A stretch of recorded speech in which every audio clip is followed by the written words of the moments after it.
to our second senior project presentation of the class of 2026. Silhouette's been here since she was in 8th grade. And over that time, she has grown to be a part of a community herself and learn what that means for her. She has learned how to be a leader in a community. And then this year she spent her senior project studying how to further create community in the larger world through city planning, which she's going to tell you more about. Silhouette Heffernan.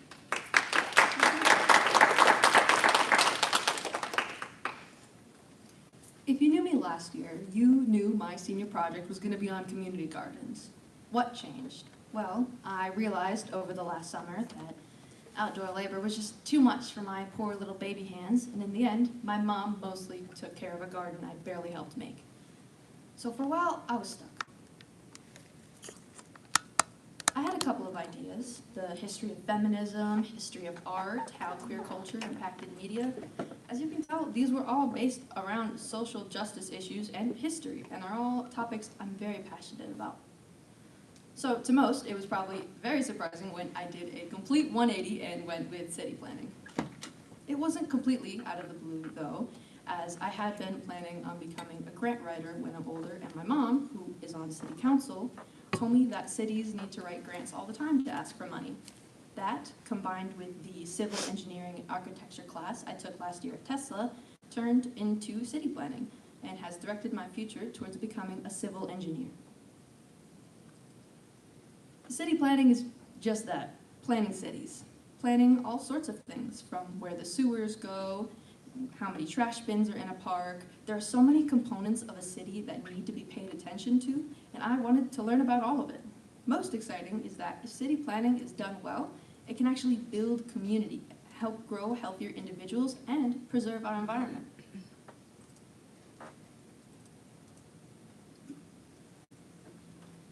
So, what did I do for my research? That is a great question I heard no one ask. My main crutch for this whole project, but especially my learning phase, was the research planner I created. And there is a template for this in the all-school drive, by the way, with a little tutorial on how to use it. This madness is where I kept all of my sources, all my notes, all my thoughts on the notes, the number of notes, my planner, the graphs to see if the project was on schedule, all of it. It's where I kept track of all the things I learned, and good goodness did I learn a lot. Originally, the main 4 subtopics I wanted to focus on were adapting to terrain, how to plan city resources, walkable cities, and zoning. I ended up not focusing as much on the terrain aspect of things and mostly zeroed in on walkable cities and zoning, mainly because these subtopics were just more interesting to me. Zoning impacts the walkability of cities, and whether a city is walkable determines the level of separation among or community within people. And people are what I care about. Like I mentioned earlier, I have a passion for social justice issues. So basically, I narrowed down my subtopics to the aspects of city planning that build community and grow equity and compassion.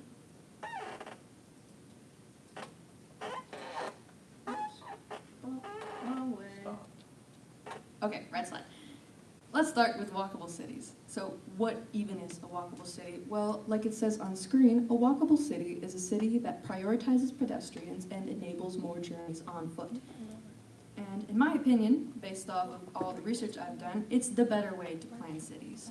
Walkable cities have been strongly linked to a decrease in the possibility of obesity, diet-related diseases, and even some forms of cancer. Not to mention the benefits it can have for your mental and emotional health.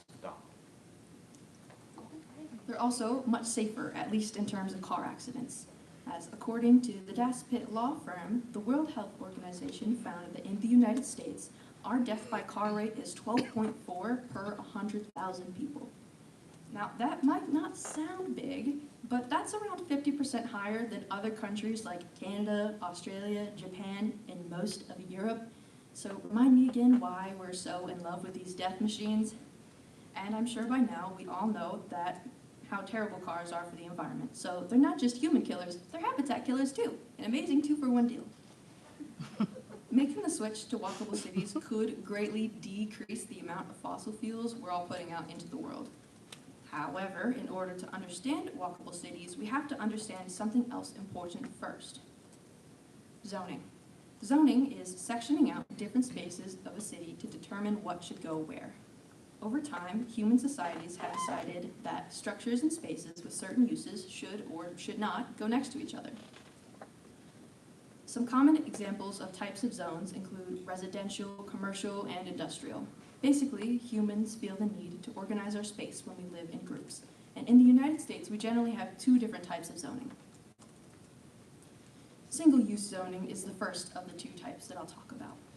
Single-use zoning is the act of tucking away different parts of the city into neat little boxes and keeping everything pretty separated. The problem with said separation is how far apart everything becomes.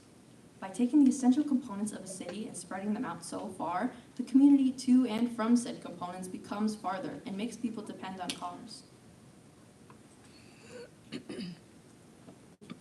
On the other hand, mixed-use zoning is allowing for multiple different types of buildings, like residences, retailers, and restaurants, to all coexist within the same area, and sometimes even the same building.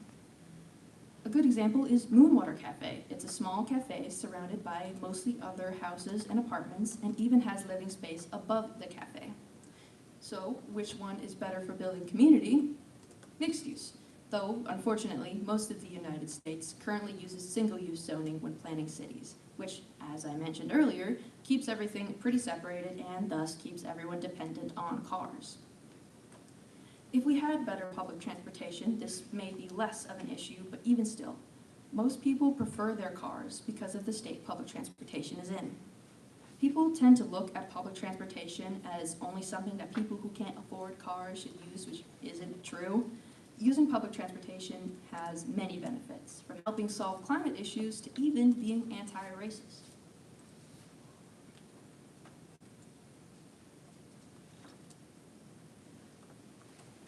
How could building better public transportation help decrease racism?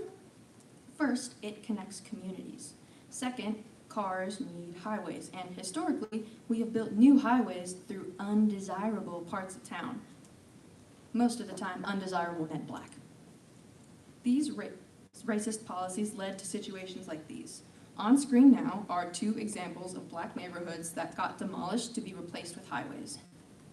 Had we decided to work on creating walkable cities and boosting public transportation infrastructure, like bus routes, subways, trolleys, streetcars, this wouldn't have had to happen this way. To be clear, I'm not saying these neighborhoods were demolished solely because we chose cars over buses, but we did purposefully choose to build infrastructure in a racist way and break up these strong black communities. Here's a very obvious example. In Tennessee, the I-40 highway has a noticeable swerve in it that just so happened to run right through the black community in northern Nashville. To quote the Tennessee Lookout, anyone from Nashville knows that the I-40 does not follow a straight line path through northern Nashville. Starting in Bellevue, it follows Charlotte Avenue closely. At about 39th North Avenue, though, it veers abruptly northeast, cutting through Tennessee State University, the one on the top, and Fisk University, a historically black college, the one on the bottom of that curve there, and slashing across Jefferson Street. It did not have to be this way, end quote. And that's just Tennessee. Here are a few more examples, and this short list is definitely not exhaustive. We aren't exempt from this in Wisconsin either, by the way. In Milwaukee, maybe an hour and a half from here, highways were built over black neighborhoods to separate and get rid of them. And again, the excuse to make these highways so city planners didn't seem overtly racist was single-use zoning. In fact, the first usage of single-use zoning in the United States stemmed from racism, specifically racism against the people living in Chinatown. The city of Modesto, California passed a law in 1885 that stopped Chinese immigrants from building more laundries and other businesses outwards, only allowing them the small space they already had. This act of tucking away different pieces of the city into neat little boxes was just another blatant act of racism and continues on to this day, not only affecting people of color, but our homeless population as well. And our homeless population is mostly made up of people of color anyways.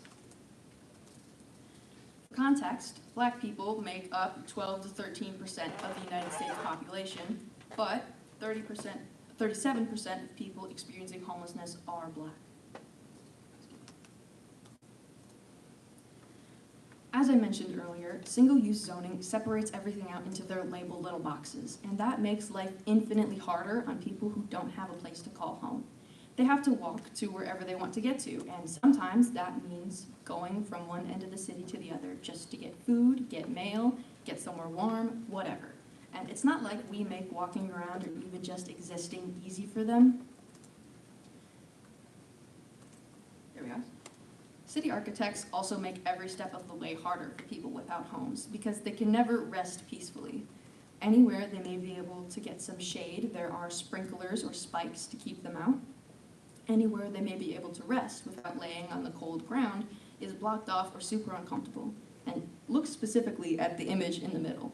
Do those armrests look familiar? They should, because in Houdini Plaza, right across the street from us, all of the benches have them. They're the most thin and uncomfortable armrests either, so clearly they're not meant to be armrests, and all they do is keep people from laying down on the benches to get some rest. For most of the United States, instead of putting money towards preventing homelessness in the first place, we work harder to separate them, the homeless people, from our communities.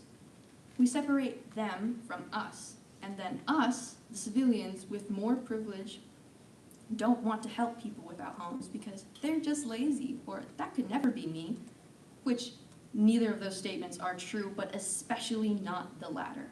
Most Americans are just 3 bad months away from living in the streets. And however, on the flip side, no one is 3 good months away from becoming a billionaire or even just 3 good months away from getting off of the streets after being homeless.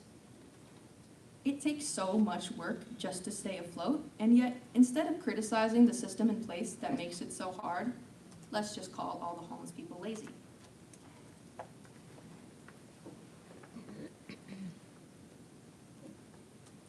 Now, if you've been paying close attention, you've probably noticed I've used the word separation a lot. And that is very intentional. Separation is built into our cities, and I wanted you all to be able to start to point that out. Starting with the racist single-use zoning to purposefully separate people of color from white people, separating homes from things that are needed to survive, like grocery stores, and just trying to separate people from one another based off of differences. People have grown up on the idea that I need to be independent. I need to move out at 18. I shouldn't talk to others about how much money I make. I need to live alone, etc. These thoughts can all be traced back to a manufactured lack of trust in your community. Lots of people think that no one will catch them if they fall. But that word, community, that is the opposite of separate. Something we've all definitely heard a trillion times at VNS, and I think is something we all need to work on. But how do we make it work? First, we have to know about something called social infrastructure. Oops, I forgot to click, my bad. Social infrastructure is using buildings, architecture, and services to create communities. Now, that may sound a little confusing. What would buildings have anything to do with interpersonal relationships? Turns out they have a lot to do with community building. You remember the example earlier about how mixed-use zoning is just better? Mixed-use zoning can act as social infrastructure and help connect people with one another. Let's look at the example. We know, yes, this is a 5 to 20-minute walk to work or school or the grocery store, right? That would become a routine, walking to the same places every day when you need something. Yes, I'm sure people will walk to new places and explore, but on most days, people will stick to their routines. Which, if you have a routine, chances are others are also going to have routines, going to the same places as you, walking the same routes, going to the same stores, small businesses, and other third places to hang out. Your paths will eventually cross, and you'll get to know the people around you. And think about it now. If you regularly go to the same grocery store, or craft store, or gas station, or coffee shop, you're pretty likely to know the cashiers there, as you see them every week or whenever you go. If you and others in your community were headed to the same place regularly at the same time, you're going to get them to know them too, unless you purposefully avoid others, which is sometimes okay too. As you can see, intentionally designing the layout of cities and buildings grows community. But that's not all about social infrastructure, as an important part of creating that public connectedness is addressing everyone's needs. For example, schools, specifically elementary schools. They currently operate a little bit like a factory for dropping kids off. Drive up, join the line of cars, drop child off, get the heck out of there. Some elementary schools and daycares have started implementing time before classes for the parents to stay with their kid, or rather just be in the same room or around the same playground as their kid, while the other parents are talking to each other. This makes time and space for the parents to make friends too and get to know their communities. If someone is new to the area, it's a great way to find support from peers. Here's where the different needs of a community comes in though, because even though, sure, a factory line for kids is not how we're going to create communities for parents, for some people, that's the more preferable option. And I'm not just talking about introverts, although their wants and needs are valid too. I'm talking specifically about people who are neurodivergent, or I'll refer to them as ND people or whatnot. There's a reason it's called the spectrum, as it covers a large spectrum of needs for people with brains that are a little to a lot different. For some ND parents, they are sensory seeking and would love to be in the same area as louder noises and are a bit more social and would love to go talk to other parents. For others, they are sensory avoidant and all the kids screaming on the playground is nightmare number 1, and having to figure out even the smallest of social situations is nightmare number 2. That's why it's so important to listen to everyone in communities and why it's so important to speak up for your needs. No one is going to listen to your problems if you're not telling anyone. City planners, or anybody else for that matter, are not mind readers. So if you see something in your city that bothers you, talk to your city alderperson.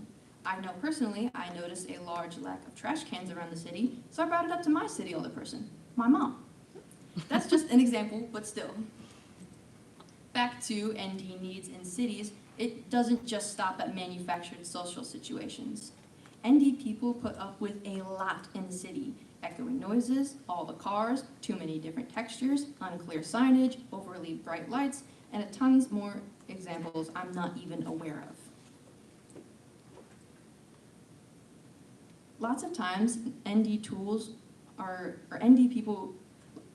lots of times tools for neurodivergent people are created about them rather than with them. This is why, yes, it is extremely important to speak up for your needs, but then also for city planners to listen. For example, like I said earlier, oftentimes ND struggles in cities are sensory, so changing the sensory experience of a city would be the solution. This is called sensory urbanism and is something new that's happening worldwide. It's mostly focused on creating sensory-friendly parks, but there are a few citywide examples. First up, I might butcher this name, so I apologize, but Oz Onaj's Sea Organ. He had participants walk around their city in Turkey with blindfolds to see what they heard. And more often than not, all they could hear was just cars, despite the fact that their city is right on the waterfront. After learning this, he built a sea organ right along the coastline so the soothing sounds of waves would echo all throughout the city. This might not have been directed at ND people, but it's an example of things we could change in cities to make it a more pleasurable experience, not just for ND people, but for everyone. And in my opinion, the only good way to create cities with everyone's needs in mind is walkable cities. Walkable cities force planners to move away from the standardization of cars and start looking at the much finer details in a community. Talk to your representatives about walkable cities, about more parks, about more free third spaces, about more programs at the library. In fact, I know here in Appleton, we have started to move towards becoming a walkable city.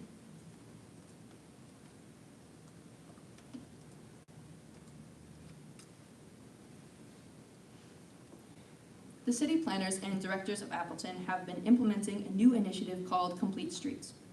Anytime they need to renovate or redo a street, they have to make sure to plan in bike lanes and sidewalks into and next to the streets. And currently, a project to renovate the west side of College Avenue has been proposed as well. They want to add more bike lanes and make it more walkable. And if you've tried walking in that part of town, you know it is incredibly dangerous. Cars tend to not stop for pedestrians at all. I learned about the Complete Streets and New College Avenue projects from my live sources, Laura Youngworth and Kara Holman, both of whom work as directors for different parts of city planning in Appleton. They sat down with me and around the beginning of my projects and answered my questions about their jobs, walkable city plans, zoning, and more. I'm glad that I learned about these city projects from them because now that I know about social infrastructure, it's interesting to see these projects through a new lens. These walkable city spaces create areas for more people to be around each other, thus leading to better public connectedness, and the public connectedness leads to, that's right, stronger communities. Excuse me. And from these stronger communities, we can create more bonds and trust each other more. I'm not saying give everyone 100% of trust right out the gate, but most Americans today say that they don't trust most people. But if we had more spaces to connect and more safe spaces to reflect on our differences and get to know each other, we could flip these depressing numbers on screen around. We can make differences. We can create communities ourselves with city planning. Are we seeing how tied together it all is? Now, walkable cities and community-minded schools are great examples of ways we can better our social infrastructure, but I want to talk about my favorite way to create communities. Libraries. Libraries are a fundamental piece of social infrastructure and the best example of spaces that create public connectedness. For example, the Appleton Public Library. Woo-hoo. They are open to everyone and have so many resources and clubs. I'm going to go over just a few examples. Tonight, the library is offering a gaming club. Tomorrow, you can make something with perler beads. Wednesday, there's a Pokemon club and a historical hauntings paranormal investigations meeting, whatever that means. And on Thursday, there's even more time for teen gaming. I would also like to mention this is only 4 days of stuff, and that's so much to do. And there are so many resources available. This isn't even all of it. Nearly every day they offer tech help, and nearly every day they have Hope and Help There to offer immigration support, and every day there is around 2 to 5 events for children around preschool and elementary age. You might be thinking, man, well, I'm not in elementary school, and sure, these clubs are cool, but it's nothing I like, and I'm a teen. You can request a club. These clubs only exist because there is demand for them. And if you and some friends wanted to start a movie watching club or a D&D club at the library, if you ask them and show them how motivated and excited you would be for that, as long as they have the resources, they'll do their best to help you. And I think we all know at this point that librarians are wizards, so they'll be fine.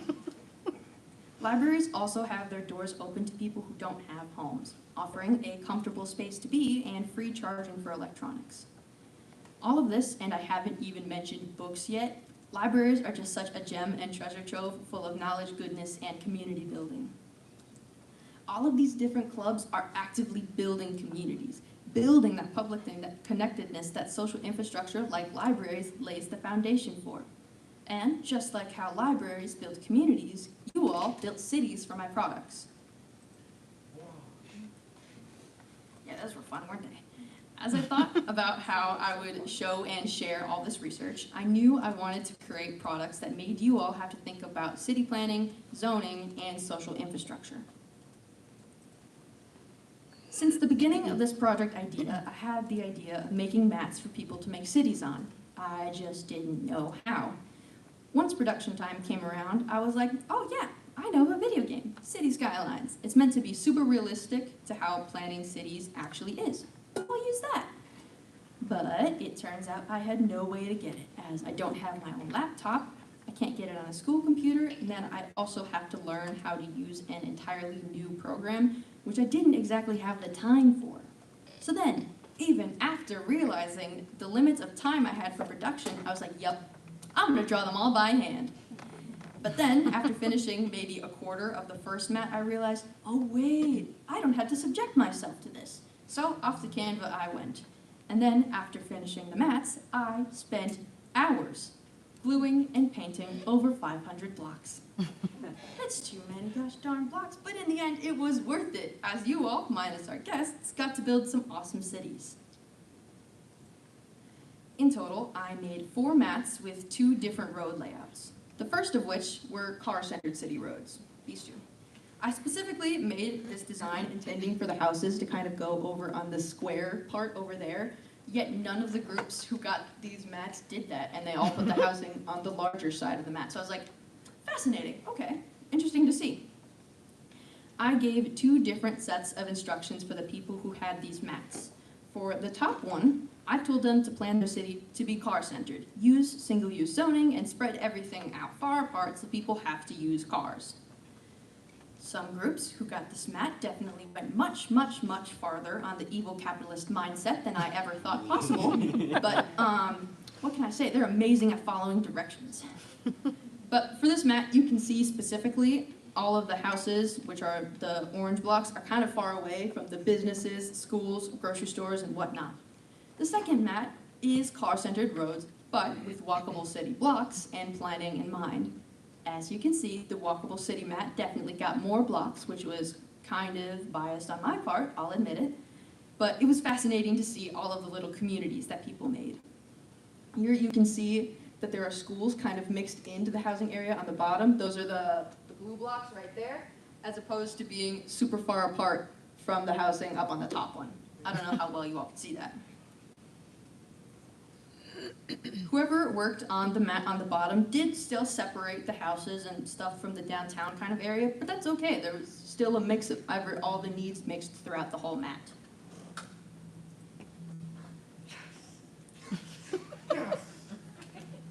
Now, on to the walkable city streets design.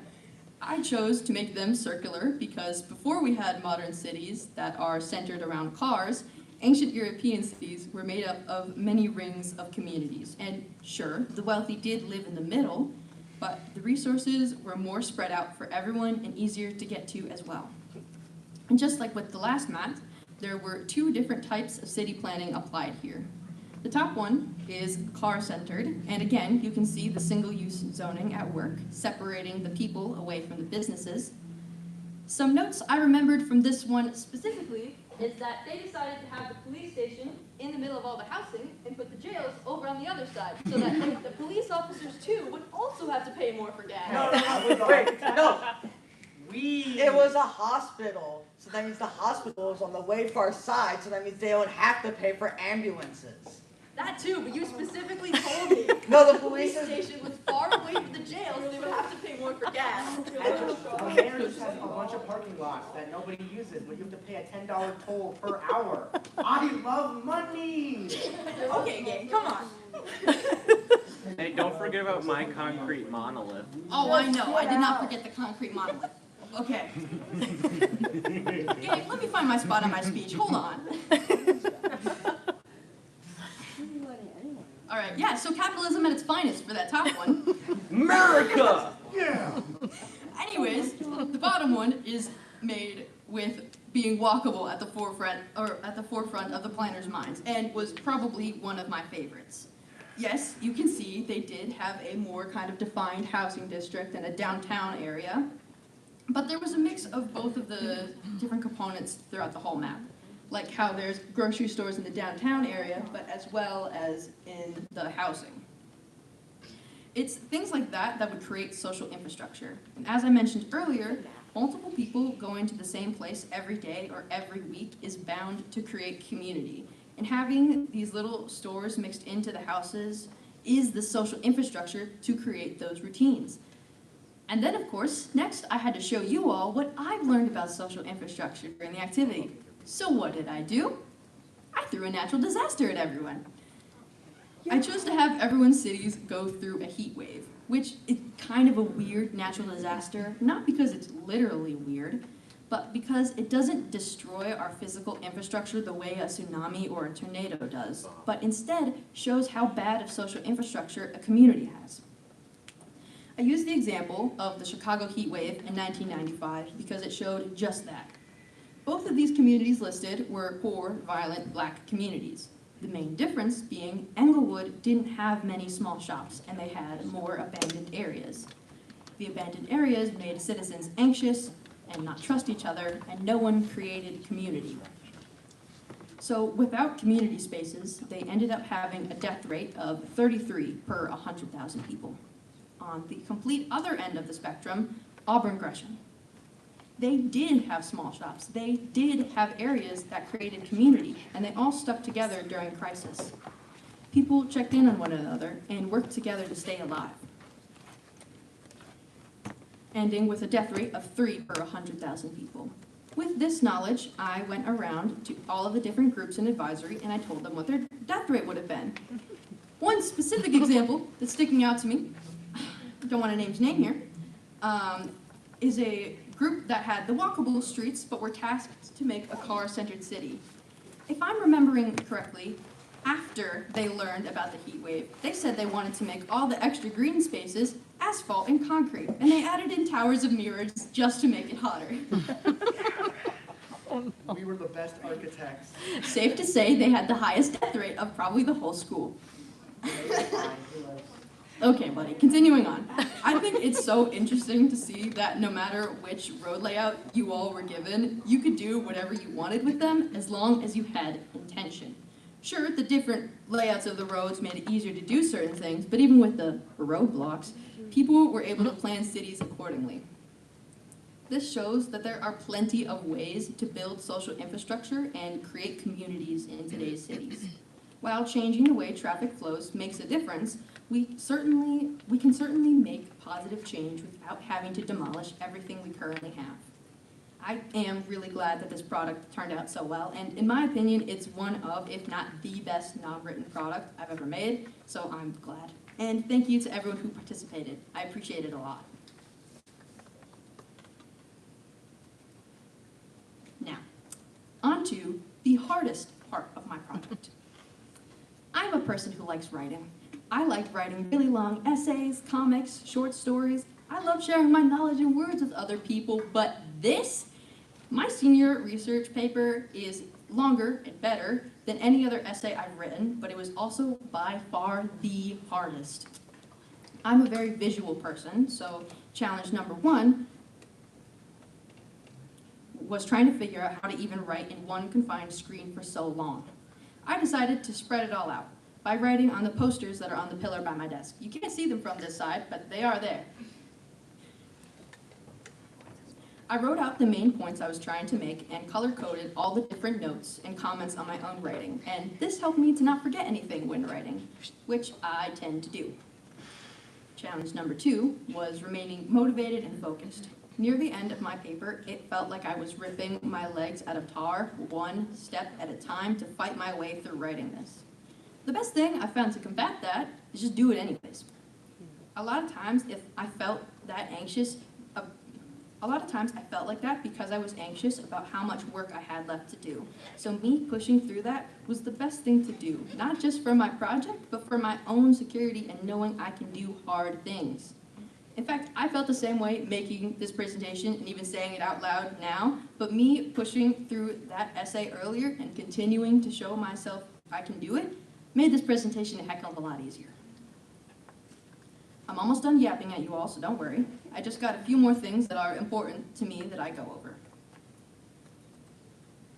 After VNS, I will take a gap semester. Then I'm headed off to Seneca Polytechnic in Toronto, Canada to become a civil engineering technician, which is so exciting. I'm following my nerdy little dreams and I'm gonna go live in a walkable city. And up next, I got a lot of thank yous. Thank you to my live sources. Thank you to my parents for listening to me complain about school all these years and helping me not stay emotionally and intellectually stagnant as a person. Thank you to my siblings for listening to me ramble on about social infrastructure. And thank you to all my friends, but a special shout out to Sage, Isaac, and Liliana. You guys are amazing. Lastly, hello. Oh, I forgot to click. Okay. Thank you all for listening. Any questions?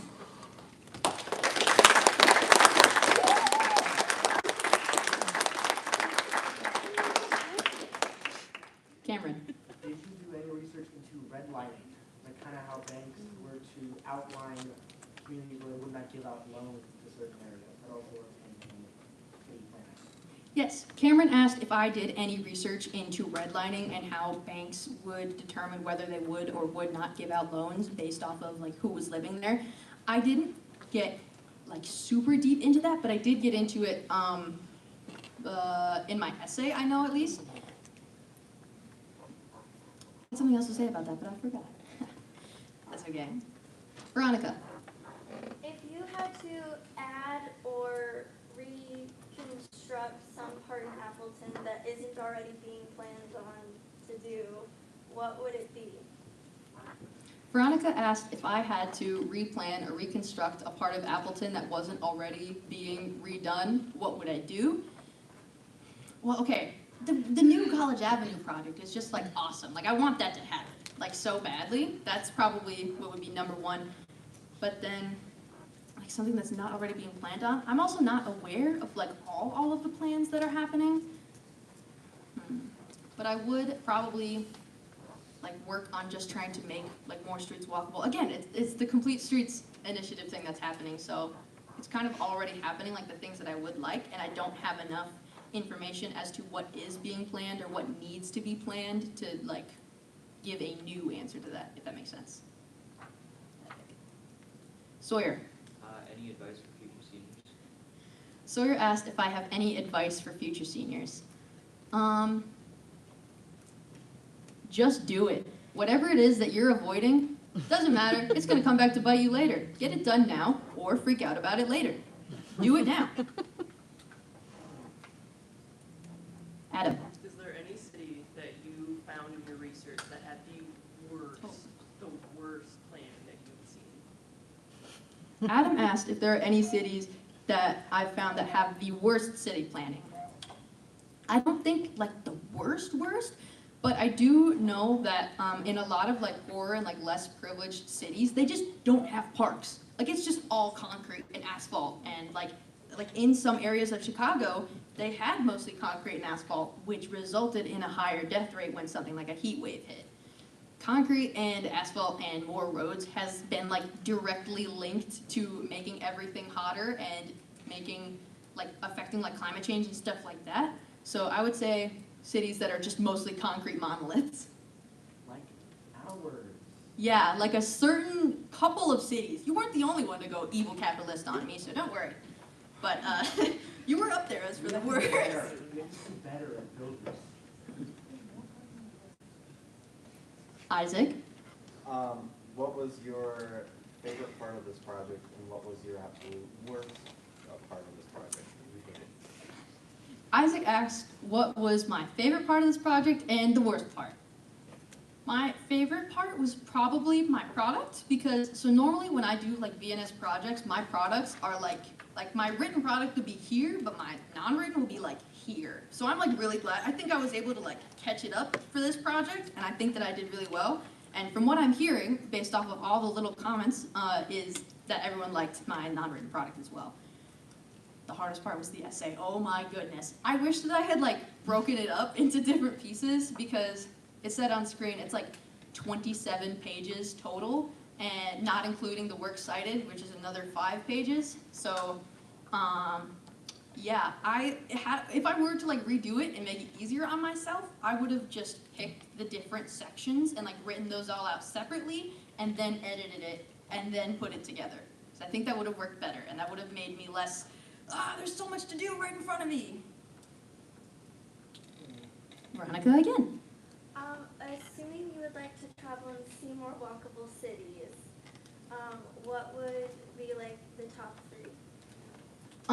Veronica asked, assuming I would want to go see more like walkable cities, what would be the top 3? Number 1 is Paris, France. The mayor and Hidalgo like got into office and then pretty much just hit the ground running like on walkable cities. Like Paris is currently the fastest moving city towards becoming a 15-minute city. So I'd probably just go there and spend like, I don't know, 3 days and 3 nights straight just walking. Who needs sleep when you have architecture? Trying to think, because it was like that was only one of the real like specific examples. I didn't get as much into like examples and like technical stuff as I did get into the like more like social infrastructure stuff. Like if you were sitting near me during like January, you know I like read about social infrastructure, set it down, and then never shut up about it, like from that point on. So, trying to think, because I think in Colorado, one of the cities is like is also really walkable. But another like kind of like problem and downside with walkable cities is it becomes so expensive to live there because it's not so widespread yet. Does that answer your question? I only had two, but, you know. Cameron again. If you were to name your own city, what would you name it? Ooh, Silhouette-topia. Oh, Cameron asked if I was going to name my own city, what would I name it? That's a great question. I actually read an article where that taught me how to start my own city, so you know, look out. But I genuinely don't know. If I'm going to say a stupid name, either Silhouette-topia or My Hero City, something like that. So I don't have a serious answer for you. Name it Cameronville. It'd be great. Cameronville, Cult of Allies Assemble. I mean, Allies Assemble Utopia. Oh yeah. Ooh. Okay. Any more questions? Miss K. You briefly mentioned third spaces or third places. Can you elaborate on that a little bit and the importance of it? Yeah, okay, so a third space is another place to go that is not home, work, or school. A lot of times, third spaces that we have cost money. Like a library is a good third space that's free. Again, you can go to. Libraries are amazing and cool and super epic. Go to them all the time. But another one would be like a gym, a park. I had more examples, but I forgot. B. How long would it take, do you think, to go from a fully car-centered city to a fully walkable city? With like unlimited money? Yeah, with like unlimited. B asked, how long do I think it would take to go from a car-centered city to a walkable-centered city? Kind of like depends on the city, I guess. I also don't have like as good as knowledge, like knowing like how long like construction would take, but like Paris has, Anne Hidalgo has been in office, like, or the mayor at least like 4 years or something, and they've gotten like 8 years, I don't know, but they've gotten like pretty good on becoming a walkable like city. So if we were to like really put our minds to it, really like do it and like work on becoming a walkable city like every single day, every month, like 10, 15 years, like to become like a decent walkable city, probably closer to like 4 or 8. This is just me guessing based off of what I know about this topic and like what Paris did, but I don't know about like actual construction times and stuff like that. Kennedy. How did you break past surface level research? Ooh, how did I break past surface level research? I love that question. That's an amazing question. So the way that like it kind of like I first kind of realized I was going beyond surface level research was when I started to look into books and sources that weren't directly related to my topic, but then looking at those other sources that weren't directly related, I took the information that I needed and found out how it was connected or made a connection there, like in my own head. It was kind of a little bit less of the research itself and like what I was doing with the research. Does that answer your question? Thank you. Yeah. Ms. Fornes. I have another process question. You have extensive notes. How did you go from all of those notes to your essay? Oh boy, okay. So, how did I, Ms. Fornes asked, how did I go from all my notes, 551, to my essay? And so what I did is I, at first was kind of like, I thought I was gonna be able to go section by section in my essay, but that turned out to take a lot of time because then I had to go and look for each individual note, which might have been under different subtopics or under different essential questions all across my research planner. Mm-hmm. So then I was like, okay, I'm gonna take this question by question by question. So I had my main 4 subtopics, I had 4 or 5 essential questions each, and then I just went through the notes and sources on all of them, and I put that into my essay and organized that out. Then I made the rough draft, then I made the behemoth that Ms. K has kindly left me over 600 notes and comments on. Yeah.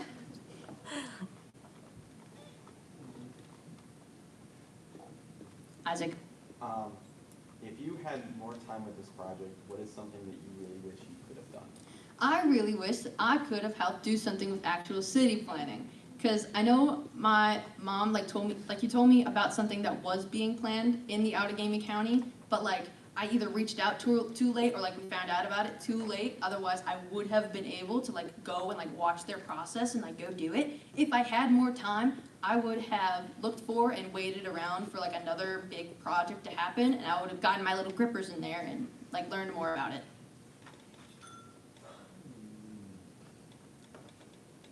Any other questions?